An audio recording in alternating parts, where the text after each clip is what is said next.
اعوذ باللہ من الشیطان الرجیم، بسم اللہ الرحمن الرحیم۔ تسبیح پڑھنے کا طریقہ۔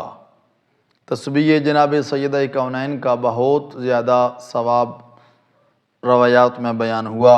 سب سے پہلے یہ بات واضح ہو جائے کہ تسبیح میں کیا پڑھنا چاہیے۔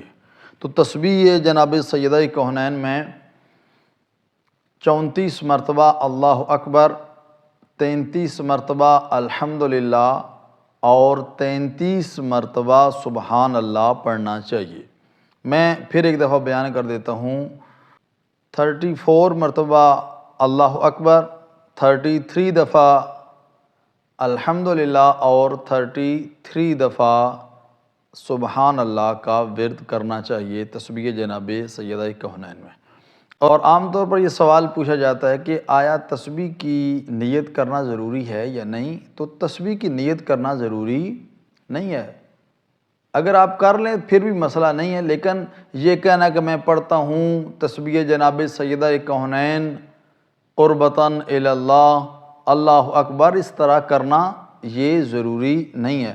آپ نے تسبیح اٹھائی ہوئی ہے یا اگر ہاتھ پہ پڑھنا چاہتے ہیں تو آپ تسبیح شروع کر دیتے ہیں، بس یہی نیت کافی ہے آپ کے لیے کہ میں تسبیح پڑھنے لگا ہوں، اتنا ہی کافی ہے۔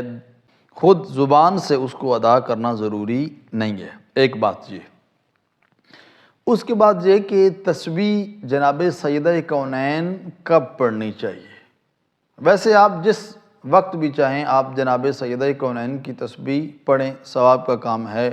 چلتے پھرتے اٹھتے بیٹھتے آدمی ہر وقت پڑھ سکتا ہے، اس میں کوئی مسئلہ نہیں ہے۔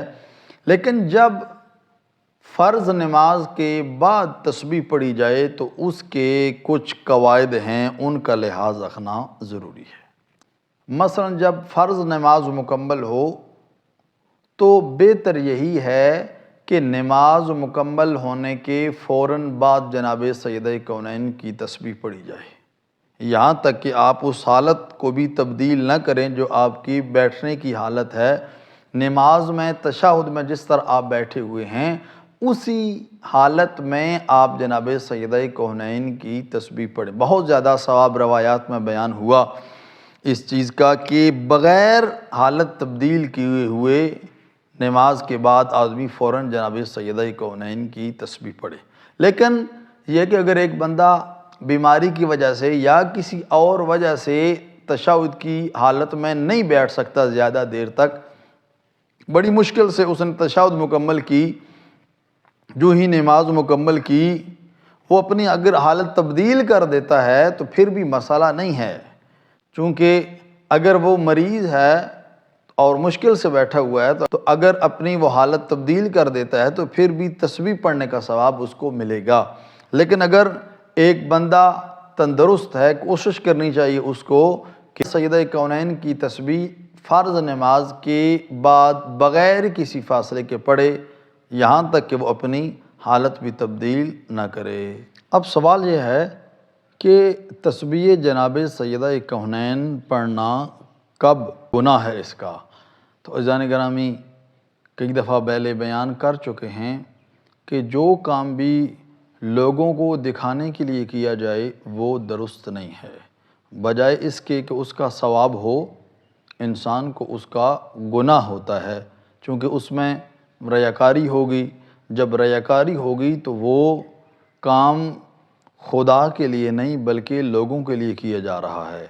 اسی طرح اگر تسبیح انسان لوگوں کو دکھانے کے لیے پڑھے اور ہر وقت اپنے ہاتھ میں اٹھائے رکھے اس وجہ سے تاکہ لوگ کہیں کہ بہت زیادہ تسبیح پڑھتا ہے، تو یہ انسان کے لیے درست نہیں ہے، بجائے اس کے کہ اس کا ثواب ہو انسان کو اس کا گناہ ہوگا۔